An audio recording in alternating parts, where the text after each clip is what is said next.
Okay, so we are going to be finishing up our human population growth notes with the demographic transition model. We're going to come back and look at this diagram together as a class because this is going to show us the different types of pyramids that would be generated from each of your 4 different stages of the demographic transition. And I'm going to kind of skip over this diagram for now as well. We can look at this in class later. But one of the more interesting things that I will point out, and you lost your axes when I converted this. Anyways, this should be growth rate in percent.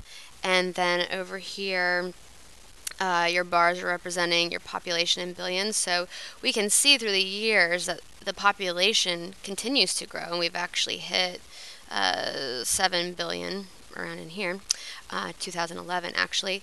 Even though the population continues to grow, and maybe we'll even grow up to 9 billion, that's kind of, people kind of stop estimating at about 9 or 10 billion. What we see is that the population growth rate has actually been decreasing, and we think it's going to continue to decrease. But because we still have so many people having babies, the population growth rate is still increasing. It's just not increasing as fast as it was at certain points, as the population growth rate will decrease. So again, we'll come back and look at this. The only other thing to look at here is your comparisons of your less developed countries in yellow and your more developed countries in blue.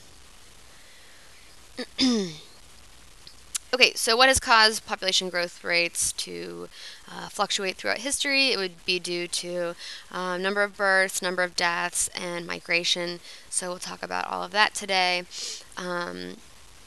So we've been talking about population growth rates. Whenever we talk about a growth rate, we call it the natural increase rate, and you're just subtracting births and deaths, and we'll get to that equation here in a second. And then net migration, you would just take your immigrants, people moving into a country, and subtract it from immigrants, people leaving the country. And you guys did some work on that with your penguin packet. Okay, something that we really need to talk about today is fertility rates. Sometimes this is actually called total fertility rates. A lot of times you just see it written as T, oh boy, F, R. Okay, total fertility rate. So first of all, let's talk about the replacement level fertility. Replacement level fertility would be the number of children a couple needs to produce to replace themselves. Okay, so that's easy to remember. It's not as easy as it sounds. We'll talk about it on the next slide, what the actual replacement fertility rate would be. And then the total fertility rate is just a measure of the estimate of the average number of children a woman will produce during her childbearing years. Okay, so how many kids will the average woman have during her reproductive years? Interestingly enough, fertility rates have been dropping in most parts of the world. And here is a good example of Mexico. Just in 30 years, which is not very long at all, they've gone from a fertility rate of 7 children per woman to 2.5, which is really good. And we want that to come down even more. Okay, so again, this is just summing up fertility rates. It's just a reproductive measure, the average number of children that an average woman will have during her reproductive years. Now, let's talk about this real quick. So we said with replacement levels, if you have a couple, it's composed of 2 people, you would expect 2 children to be the replacement level. Okay, 2 people are replaced by 2 kids. However, technically we say that the global replacement fertility rate is actually more like 2.1, and that is due to deaths and other things and people who don't have babies. So if all women survived to reproductive years and they all had babies, we could use 2.0 as replacement rate. However, since women and babies die, some women cannot have babies, and some women do not want to have babies. So the actual technical replacement rate is actually 2.1, and that would be, this is kind of our global number, and this is actually kind of more for like a developed country. If it's a developing country where you have a very high infant mortality rate, your replacement rate might actually be more like 2.5, even upwards to like 3.3. Okay, so basically, again, replacement rate is just how many children would a woman need to have to replace her and her husband. Okay, here's a world map of fertility rates around the world. You can see where we have really low rates, less than 2, are your blue regions. So up here in Canada, pretty much all of Europe, most of Asia, Australia. Okay, now where do we have the higher fertility rates would be here in sub-Saharan Africa is the highest, the red. We have some over here in the Middle East. The orange again, mostly in Africa. We have some in South America and then Central America. Oh, there's some red too. And then yellow, again, South America, some in Africa, and then India.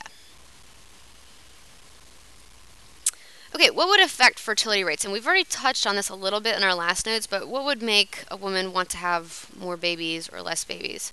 So it's going to depend on the importance of the children to the labor force. And we said especially in rural families that do not live near cities that are agriculturally based. If you live out in the rural areas and you still have a farm and you make your living from that, you're going to want to have a large family to help you with your agriculture. Urbanization. So again, we just talked about that. If you live near the city, you're probably not having as many babies as people who still live out in rural areas due to families needing the extra help from extra children in a rural location. Cost of raising and educating children. If you live in a developed country, it's very expensive to raise and educate a child. Therefore, that's probably an incentive to not have as many children, whereas in a developing country, it might be less expensive to do those things. Education and employment options for women. If women have more education and employment options, they're probably going to have less babies. Average age of marriage. If a woman gets married at a younger age, she's more likely to have more babies. Availability of pension plans. And we already talked about this. Some countries, they don't have retirement and pension plans. So for some countries, their children are their only form of a pension, of a guarantee that somebody's going to look after them in their old age. Availability of legal abortions, availability of birth control, all play a role in whether women are having lots of babies or not very many babies. And then lastly, religious beliefs, traditions, and customs, part of your culture. So it says in some religions or even some cultures, the more children that you have, the better. So it says in Catholic and Muslim families, they usually have more children. And in some cultures, there's pride for, especially the males in the family, for having a large family. And we've already talked about the pressures that some women feel to have lots of children and to produce lots of sons. So those are all reasons that somebody would have either more or less babies. Okay, what would affect death rates in a country? If you have enough food, if you have a high food supply and you're lowering starvation rates, if you have better nutrition in your food, you have a wide variety of food with good nutrients available. If you have improved medical and health technology, improved sanitation, when we get to water quality issues, we'll talk about how so many people around the planet die due to just drinking contaminated or dirty water. It's very sad. Oh, and that brings us to the last one, safer water supplies. So making all of these better will bring the death rates down. Okay, indicators of overall health in a country. We would look at a country's life expectancy to see how they're doing. And then we would say probably the most important thing that we look at to determine the overall health, and even sometimes they judge the success of a country by this, is the infant mortality rate. And infant mortality rate is just the number of babies out of every 1,000 that are born each year that die within that first year of birth, And the reason it's such an important indicator of health is because it reflects the level of nutrition and healthcare in that country. So, as I said, it's probably the single most important measure of the society's quality of life is looking at their infant mortality rate. Okay, and life expectancy is obviously how long they'll live. And here we have a reminder of how to figure out that growth rate for a country. You would actually figure out the natural increase rate, which you figure out by dealing with the accrued birth and the accrued death rate, and you'll get your little percentage from that. And then you also need to deal with your migration. Here's a graphic of infant mortality rates around the world. So again, green and blue we're not really worried about. They have low infant mortality rates. The countries we're most concerned with are here in Africa, especially in sub-Saharan Africa is where all the red stuff is. The oranges are high too. So again, more African countries over here in India. And then some yellows are pretty high. So again, Africa and South America and some Central America. Oh, and we have some stuff sprinkled over here too. Okay, this is actually a really cool slide. So what we're doing here is we're comparing the red bars are United States, which is representing a highly developed country. The green bars representing Brazil, which is a moderately developed country. And the yellow bars representing Nigeria, which is a less developed country. So we'll start first by just comparing their population. And as they show, this is these numbers are back from 2002. So your developed country has the highest population, your moderately developed has a medium, and then your less developed has the lowest population. And if we look at the projection for 2025, they're still in the same order, but notice that Nigeria has been able to catch up a little bit, and that is going to be due to things like better health care, better technology, and we'll get into the specifics of that with the demographic transition in a moment. Infant mortality rates for the three different countries. For the U.S., very low. For the moderately developed, in the middle. And then for your less developed, very, very high. Very high infant mortality rate. Life expectancy is the opposite here. So, of course, it's going to be highest for your developed country, lowest for your less developed country. Total fertility rate is going to be lowest for your developed country. And then even your moderately developed is still very low. Look at how high the less developed is. Nigeria. That means that each woman has an average of 5.8 children. That is huge. Percent of population under 15. So again, the more developed you are, the less young people you have. So 21% for U.S., 33% for Brazil. Nigeria, almost half of its population is under 15%. Population over 65. Again, this is kind of indicative of life expectancy. Here you've got a higher number for your developed countries, much lower for your less developed countries. And then per capita, PPP, how much money each person brings in on average in that country. For the U.S., about $34,000. For the moderate one, a little over $7,000. For your less developed, only $800. So it's a nice side-by-side comparison of three different countries, and you guys have done your computer activity comparing countries as well. Okay, so this is just kind of summing up some population growth stuff. It says, on the whole, birth rates have not increased in the world, but we still have a lot of people having babies, so we're still seeing increases in population of our planet, but the growth rates, the birth rates, it says, on whole, are not increasing. Death rates have decreased, though, due to better technology and better medicine. However, HIV and AIDS is still having a dramatic effect on the world. It mostly kills young adults. It alters the age structure of the population of those countries. We actually watched the video that talked about what HIV and AIDS does. It lowers the life expectancy to only about 35 years old. It increases the number of orphans in those countries, and it also decimates the number of available workers. So it really does some weird things to that age-sex pyramid, and it really has a drastic effect on these populations. They kind of get stuck in a transitional phase, which, again, we're going to get to the demographic transition in a second.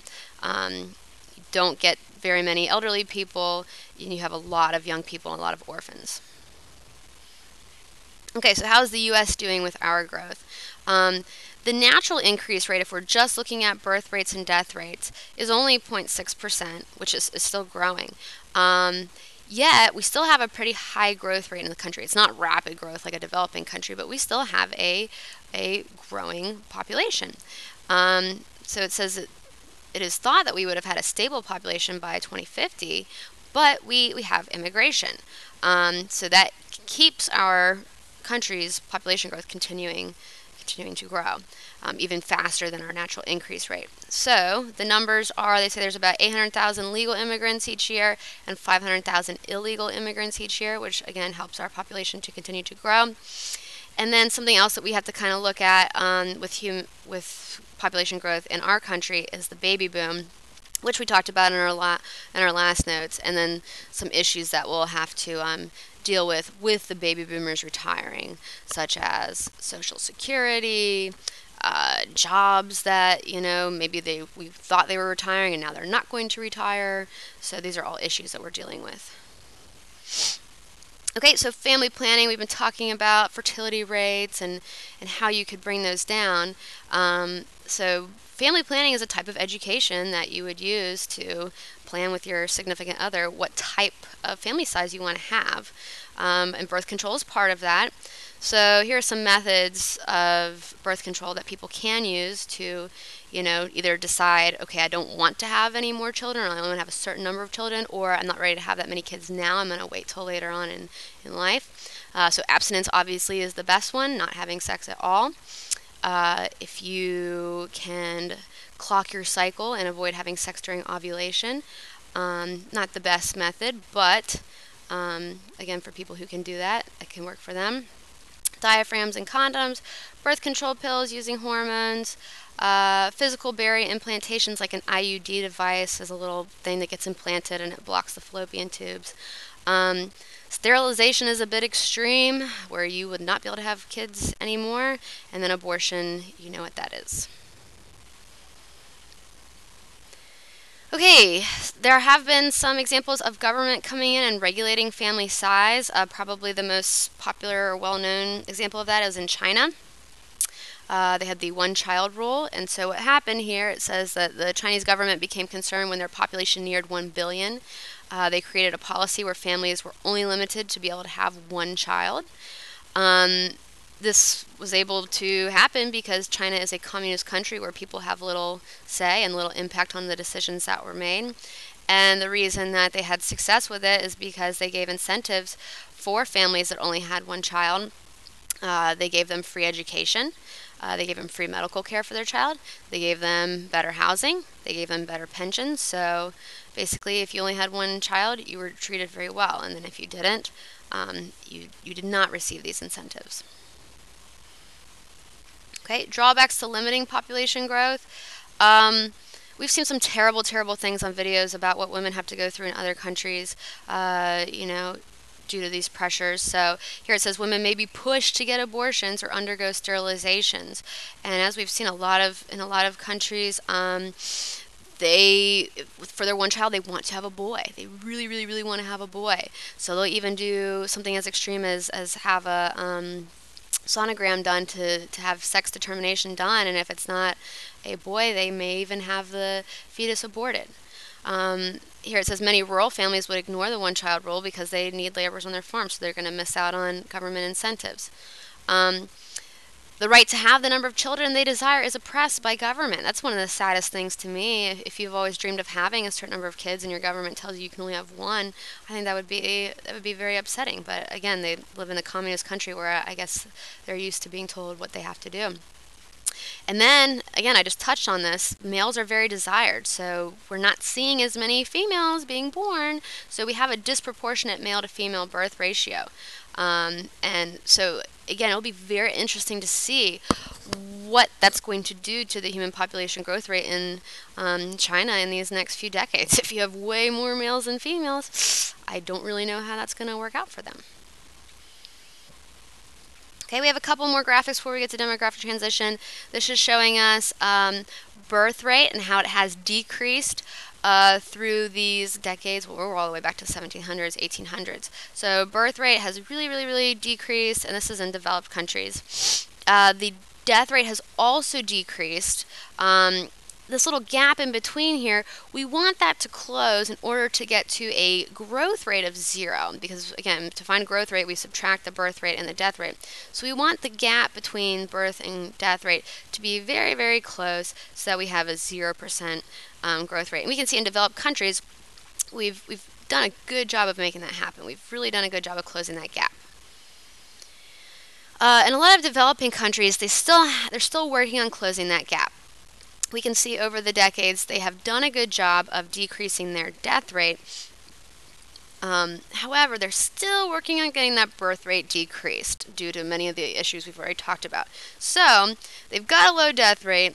Birth rate's still coming down. They've got this huge gap here. This is where the growth happens. So if you have a country stuck in this scenario, you get really quick growth. Okay, so let's get into this demographic transition. What the demographic transition is, it's a model that's used to explain the transformation that a country goes through when it goes from being less developed or less industrialized, becoming more industrialized. So we're going to see countries go from having high birth rates and high death rates to low birth rates and low death rates as they become more industrialized. And this was developed back in like the 1920s, I believe. Okay, and one other thing, most developed countries right now are beyond stage 3, so we're going to get to our stages here. Most developed countries are beyond stage 3. Most developing countries are kind of stuck in stage 2 or stage 3, so again, we'll get to that in a moment. Okay, so again, we said as a country becomes more industrialized, first the death rate's going to go down, then the birth rate should hopefully follow due to education. 4 factors have to be present in order for this little demographic transition to be realized. It says children must survive to maturity, standard of living, and women's social status must be improved, and they must have access to birth control and be educated on its use. So these are all things that are going to happen as a country moves towards better industrialization. And again, we already talked about this, how a lot of countries get trapped when they enter this industrial phase. And what people worldwide say is we don't want these developing countries to get stuck in these phases, that developed countries need to help these poorer countries get into the industrial phase. All right, so let's start with the first phase of the demographic transition. It's called the pre-industrial phase, or phase 1. Here you see the birth rates are going to be high, the death rates are going to be high, and because they're both high, and we can see they're kind of rapidly fluctuating around each other, we're not actually going to experience very much growth in a country where you have high birth and death rates. So the reason we have this is because of high infant mortality, bad nutrition, lots of disease, lots of death. And let me see if there's anything else that I want to say about that. Okay, so this is going to be a country that has a relatively constant and young population. So again, you don't have much growth, and the population is going to be very young because you have such high infant mortality rate and not a very good life expectancy. So a good example of a country like this would be Nigeria. Okay, the second stage is called the transitional stage, and this one, it says the death rate's going to fall due to improved living and better technologies, and the birth rates are going to stay high. That's going to cause rapid growth.